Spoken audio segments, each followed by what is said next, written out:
Hello, everyone. Welcome and thank you for joining us for Teledyne ISCO's September chromatography webinar.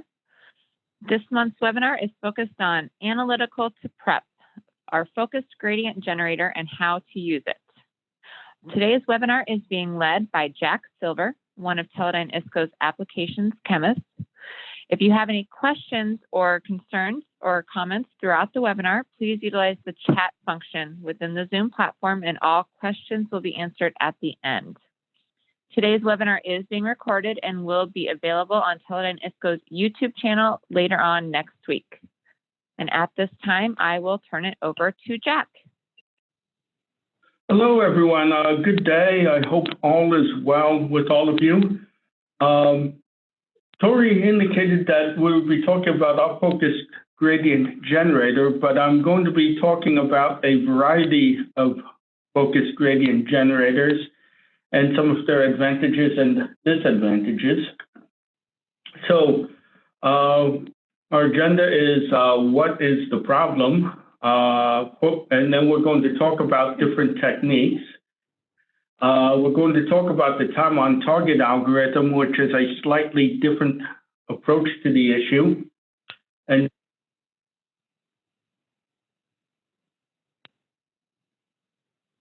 then we're going to talk about factors that affect all gradient calculators and what to do about them. And so these issues apply to any of the focused gradient generators.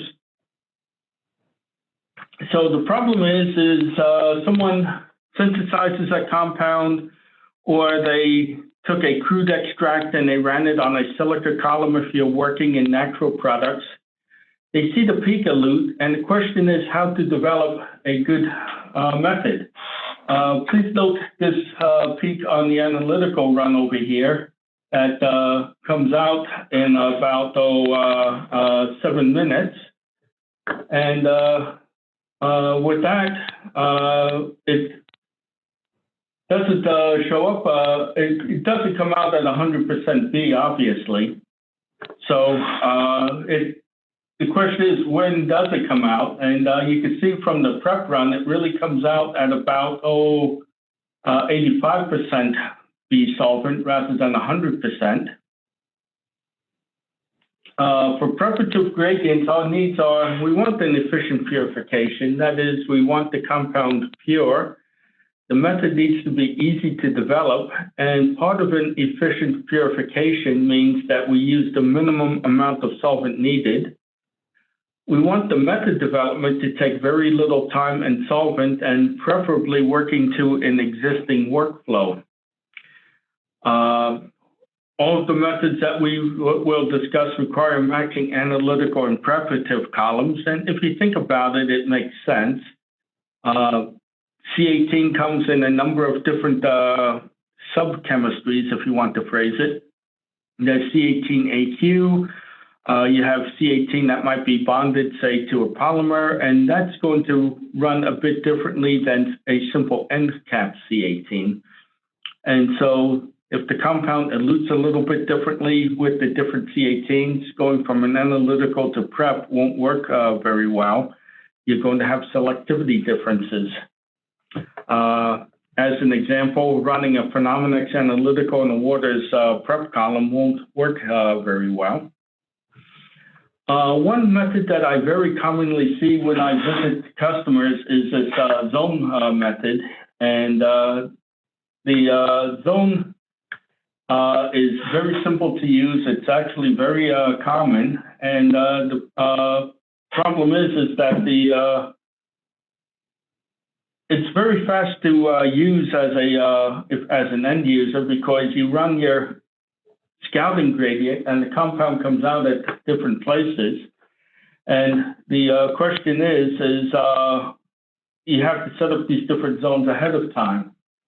So over here, we have a peak that comes out at about 6 minutes, and that's going to come out towards the end of the zone. Over here, we have a peak that comes out at about 10 minutes. And if you apply the zone to that, it's going to come out a bit early. It's not optimized for any particular compound. You need to determine the zones for your different columns when you buy them and set them up.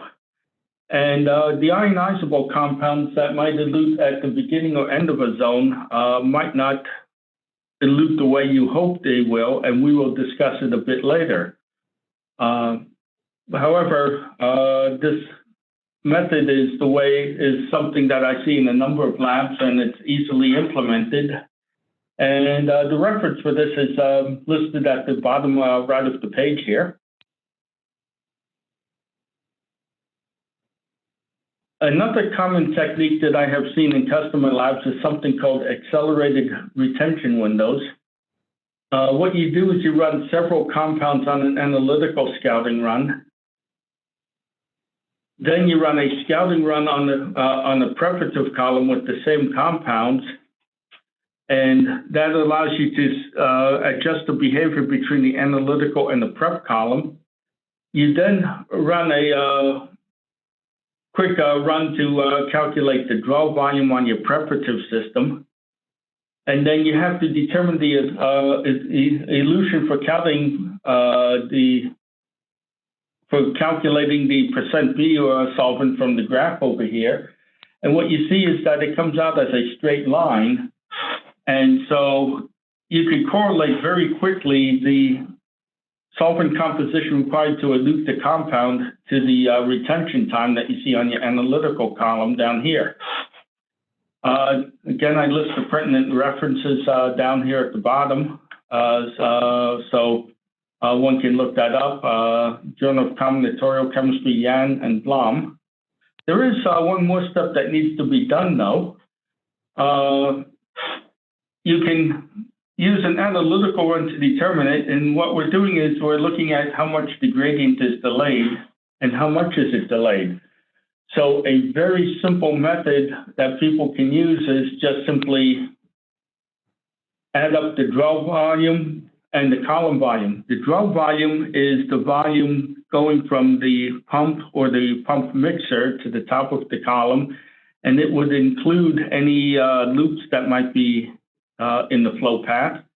And the column volume is simply the space inside the column that is not filled by the stationary phase.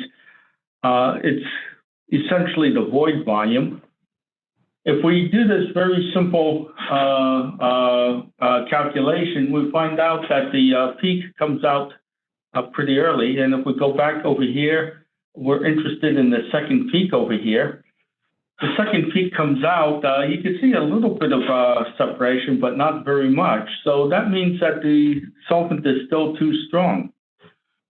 So we need an additional delay in the gradient, as shown by this blue line over here. And it's described as a correction factor. For the accelerated retention window, they apply a delta to it. And they have to determine this correction factor by trial and error. So that's kind of a disadvantage, is you have to go and do the calibration and then do one more calibration to make the compound elute where you want and get the separation that you need. So when you add in this mixing volume or delta or correction, you now see that you have a nice resolution of your second compound compared to everything else. You get greatly improved retention. You get useful chromatography. So what's the problem with that? It works. Well, the problem is that this mixing volume didn't apply across all chromatography systems. So in this case, I used a flash C18. If I were to apply to a different preparative HPLC, I would have to determine the mixing volume or the delta or whatever you want to call it again. The other thing is how to determine this mixing volume. The other techniques that I mentioned, other than the zone method, you need to measure the analytical column volume and the analytical draw volume in order to calculate the gradient delay on your analytical system. And then you have to set the desired retention time for the compound. So you have to do an awful lot of work just to get to the point of being able to do in a first run. Using the time on target algorithm, we calibrate the analytical scout gradient. And the first thing we do is we run a test compound and adjust the gradient condition so that the compound elutes at the time that you want. In this case over here, I want my compound to elute at 6 minutes. So I just simply run it isocratically and tweak it until I get the elution time that I want, or at least very close to it. Okay, that actually doesn't take very long, just a couple of runs. The next step is using an analytical column with a matching chemistry. You run the scouting gradient that you're going to use with the same compound and the solvent system as the prep system. And that's shown in the bottom image over here. And from that, we can see that the compound elutes at a certain time, as shown over here. And what we do is we simply say that this compound elutes at 50% B, no matter what the program gradient is on the analytical system. So we can then calculate an effective gradient delay or an apparent gradient delay. And this has been presented over here, and I've run it with peptides and any number of compounds. There's a couple of other minor things. You measured the draw volume and column volume, and because we are running a small gradient on it, this correction does help improve the calculation a little bit. On something like an ACCQPrep where the draw volume is very small, you could almost ignore that. And depending on the flow rate that you use, sometimes you could even ignore the prep column volume because that can sometimes be small compared to how it affects the gradient. So as an example, we took dimethyl yellow, note the purification time. Using the delay noted from the calibration, I determined the sample, and I find out that it elutes at about 88% methanol, as shown over here. And so you can use a spreadsheet to do this calculation, and it works for C18 and PrEP. In the September issue of ACS Combinatorial Science, we do have a description of this that has been published. So flash chromatography, it works well. I did the calibration here. Use the solvent composition to calculate the analytical gradient. We manufacture flash C18 columns. We also have analytical and UHPLC columns that match our C18 used for the flash column. And as you can see, I can then calculate a very nice gradient for the HPLC for the flash system over here, and it works rather well.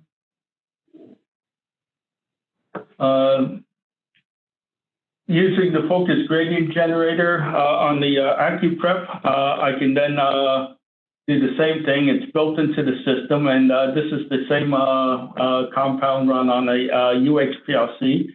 We run a very fast scouting run. You touch the peak to be purified, and you get an efficient focus gradient.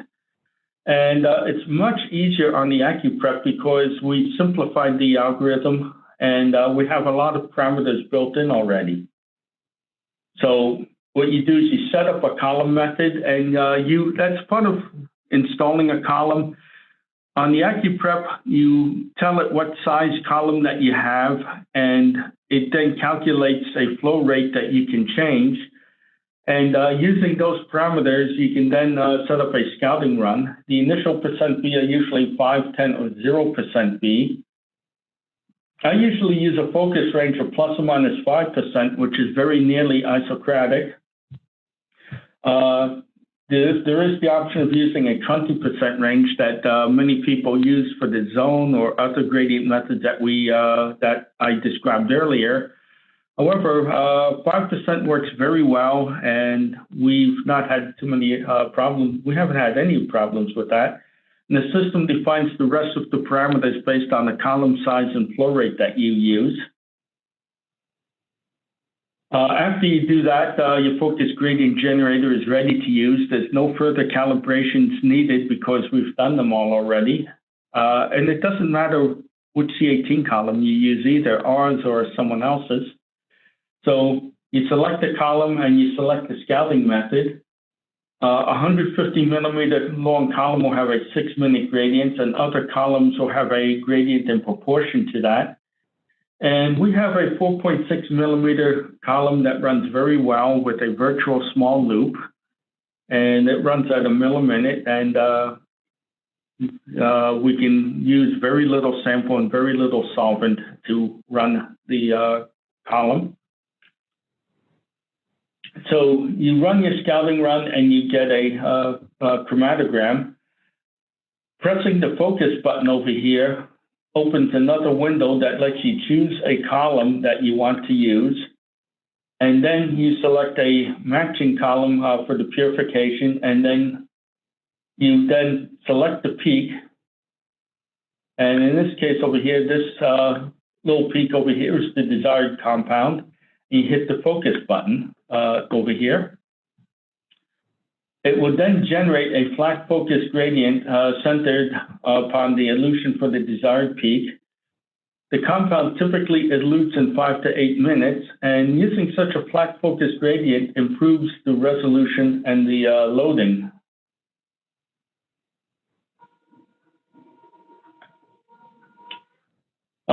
For natural products, again, it works very well. This is a crude natural product extract that came off of a silica column. And using the mass spectrometer with the scouting run, I can then see the mass of my compound over here. And One Touch generated a gradient method, and it eluted very nicely with the impurities. There aren't many of them at the baseline over here. It actually works very well on silica gel too, without any further calibration. We have a universal test mix that we use. This is run on silica prep, hexane ethyl acetate. I focused on the second peak over here, and I then ran it, and I got some very nice and acceptable results off of that. The other thing to note is if you can see a peak during the scouting run, we will resolve it during the prep run over here. In this case, there's a little peak that's showing up as a small shoulder over here. And when we calculate the focus gradient, we have a baseline resolved. Another example comes from a customer. The sample was purified on another system, and it was cleared as pure. And you see over here that there's just one peak showing up over here. When we ran the scouting gradient, we see that there's actually 2 compounds over here, and they're very different compounds. The UV is different between them, and it came out rather nicely over here. I will explain shortly why the peak is not centered over here, and the peak shape actually gives a bit of a clue about what's going on.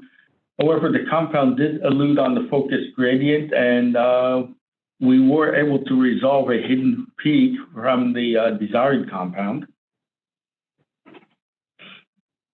So it's very greatly simplified. We set the prep retention time 6 minutes. We assign the column flow rate or use the flow rate that you enter.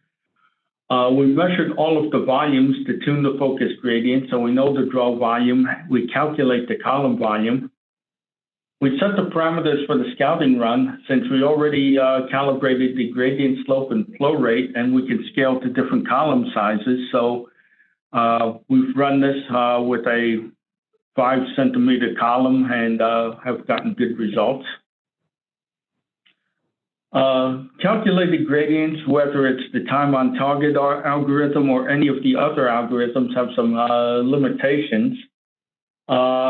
You need matching columns, and that includes if one column is worn out, the retention time is going to be different on that column because it's really not quite the same column. For example, on C18, based on silica, sometimes the C18 gets worn away, and so you have a column that's partly silica gel, partly C18. The column isn't exactly matching the analytical or prep, depending on which column is worn out. compounds that elute very early are going to be hard to calculate a gradient for, and I'll tell you how to deal with that.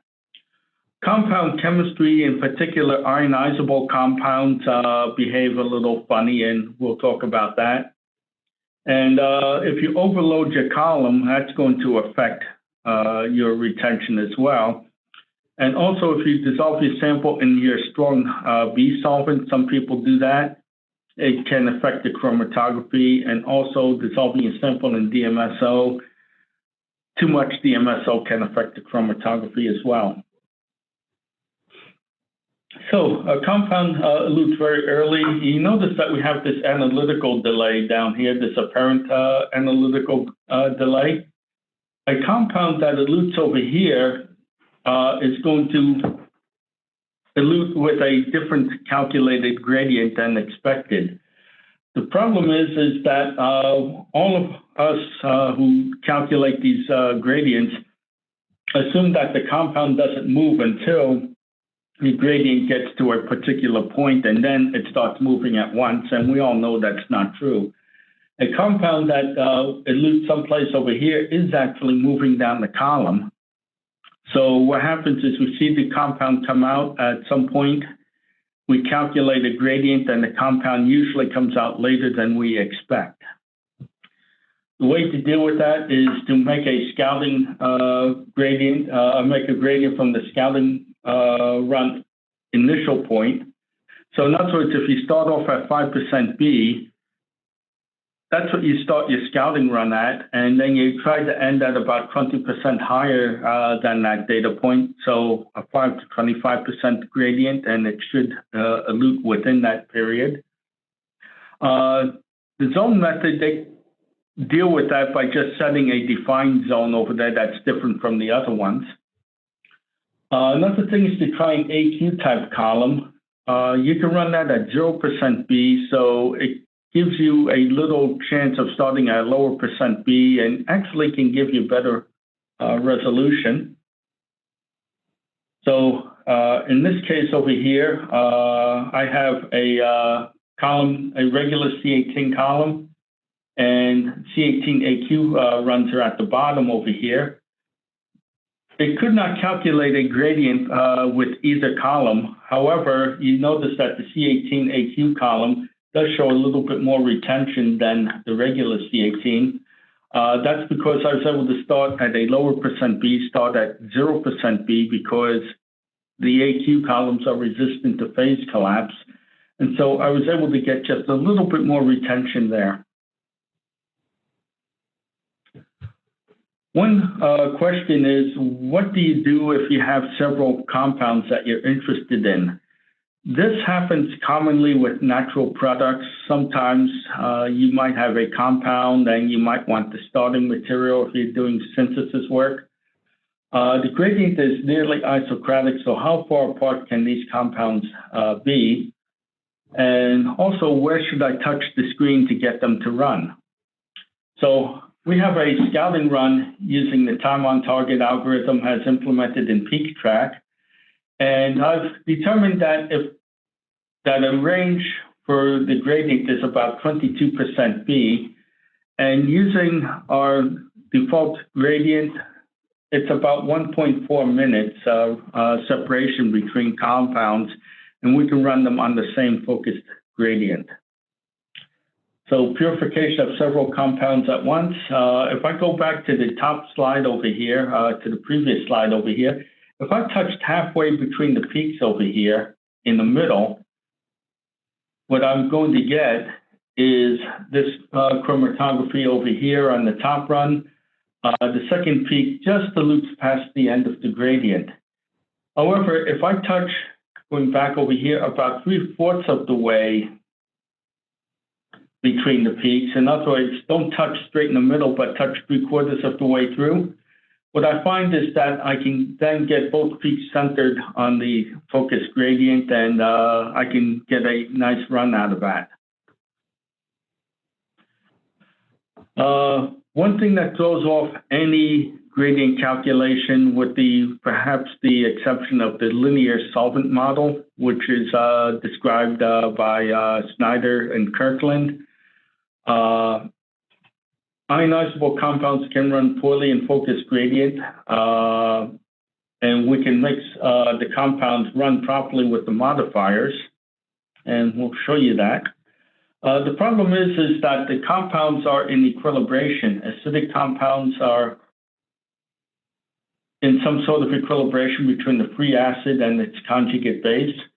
Likewise, bases, usually amines, are also in equilibrium with a more polar form. These more polar forms, they retain less on C18 and elute down the column faster, so it causes a fairly broad peak. So as an example here, we have quinine, which is an alkaloid. The top runs are the scalding gradients, and then the bottom are the focus gradient. So over here, the compound elutes fairly late, and you notice that we calculate a gradient based on that, but the compound elutes at or very near the void volume for the column. In this case, no solvent modifier was used at all. In the second one over here, we ran 0.1% formic acid. So quinine is an alkaloid, which means it's basic. It's sitting in formic acid, so it elutes a bit earlier on the scalding run, as you'd expect, because it's more polar.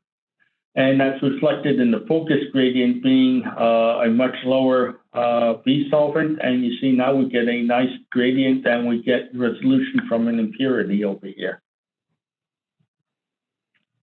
Okay, the compound comes out just a little bit late, and the peak shape is a little bit tailing here. We'll talk about that in a couple of minutes.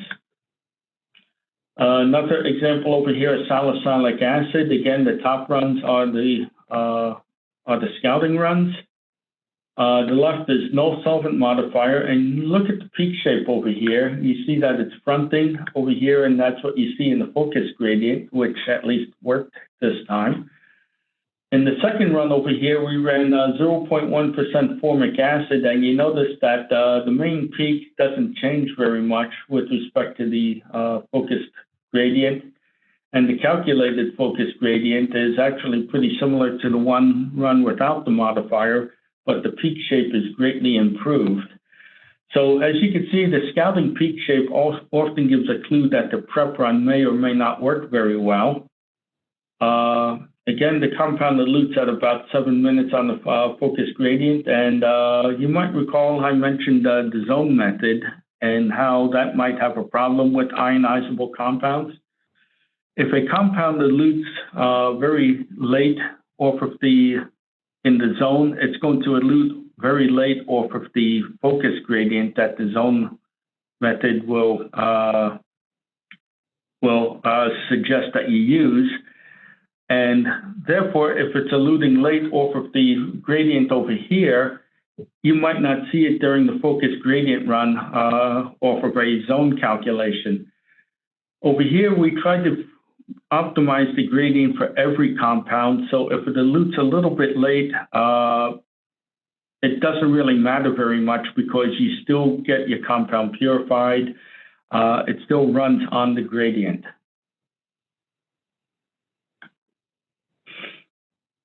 So why do they elute at other than 6 minutes? It seems that there's, as you might say, not enough modifier. Very common is the use of 0.1% modifier. So that's 0.1% TFA, 0.1% formic acid, or 0.1% acetic acid. However, for a prep run, I'm running about 50 to 100 milligrams of quinine, which is 4 to 8 millimolar in the band. That's 4 to 8 millimolar of the compound within this peak over here during the preparative run. So the concentration of the compound I'm trying to purify is very close to and even can exceed the modifier concentration. The other problem is TFA, formic acid, or acetic acid are not buffers. They're just an acid. You keep the pH low. 0.1% is better than nothing. It does do a great job at improving the peak shape so we can get usable chromatography. However, because the concentration of the compound is similar to that of the solvent modifier, it's still in equilibration. So over here, we have a run with 0.1% acetic acid over here. I then ran quinine with 100 millimolar ammonium acetate, and you see that it eluted a little bit later than with 0.1% acetic acid. I then calculate a focus gradient and run it with 100 millimolar ammonium acetate, and now you see that the compound does elute at 6 minutes, so it elutes at the calculated time. There's very, very little peak tailing as compared to the run earlier. So this is suggestive that the compound,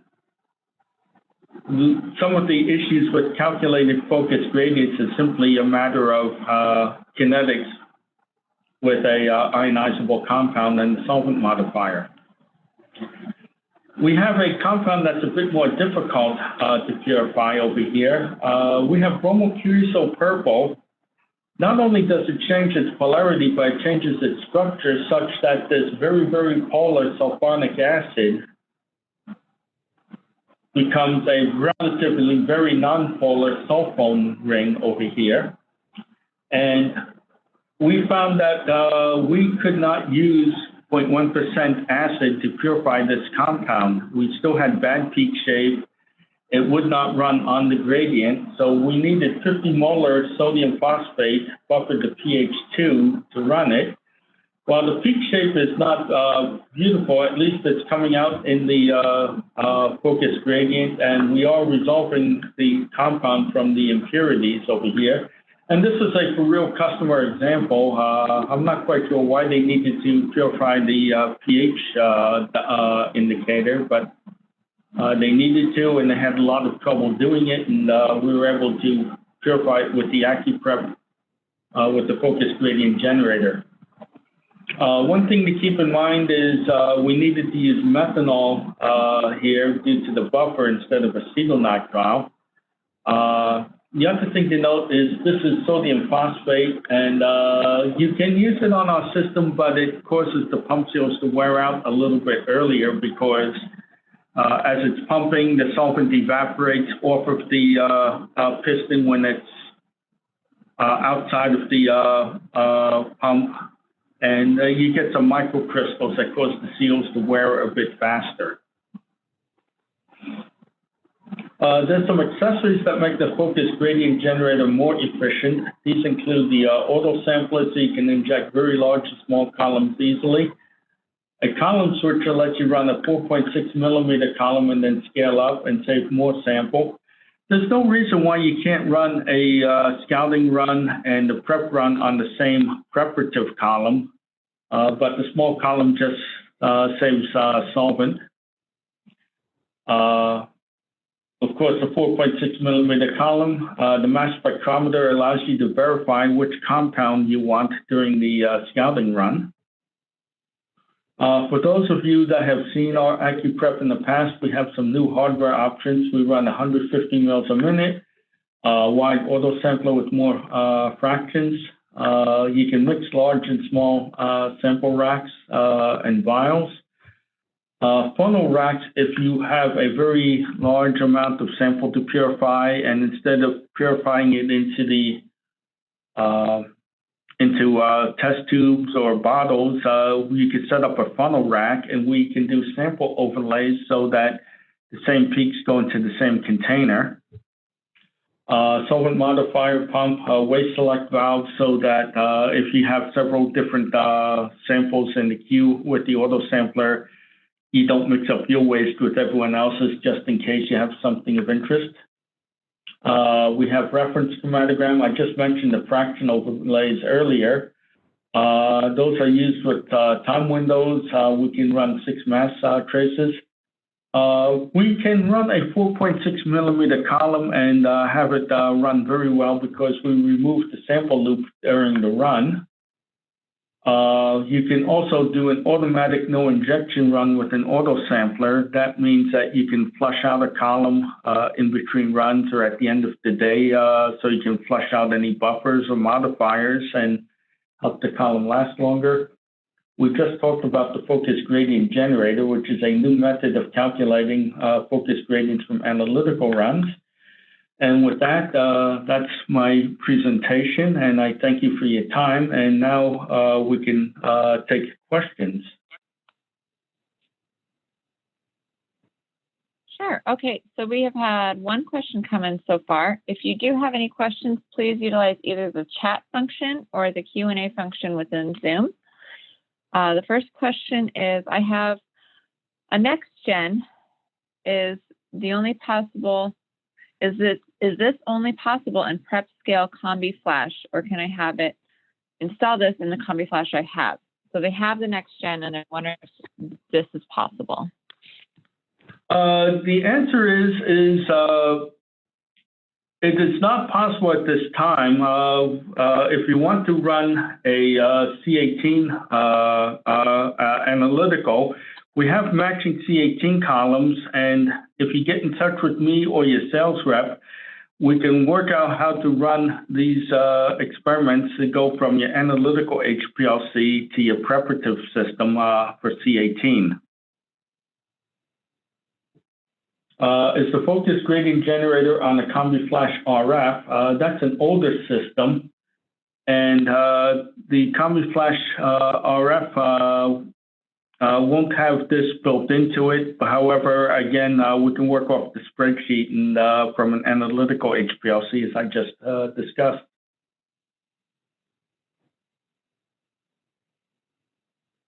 I'll give it a few more seconds to see if any other questions come in. While we wait, Jack and the team are always available for questions. If you think of something after the webinar ends, feel free to send us an email or contact us through our website. And lastly, just a reminder that this is being recorded and will be available on our YouTube channel early on next week is when that'll get uploaded. So be on the lookout for that. You should receive an email when it is available for viewing.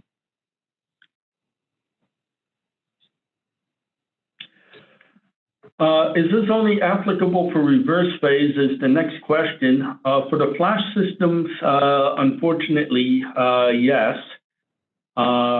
There's some reasons for that with respect to the way the Silica runs between normal phase and reverse phase.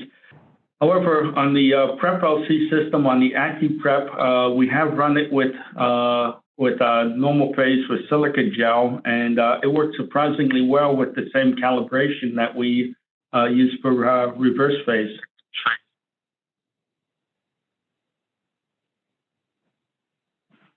Okay. Well, great. Thanks, everyone, for joining us today. And I want to thank Jack for working through this presentation. It had a lot of great information that we shared. And I hope everyone has a great rest of their day. Thank you. Jackie, thank you very much for your time, and hope you have a great day.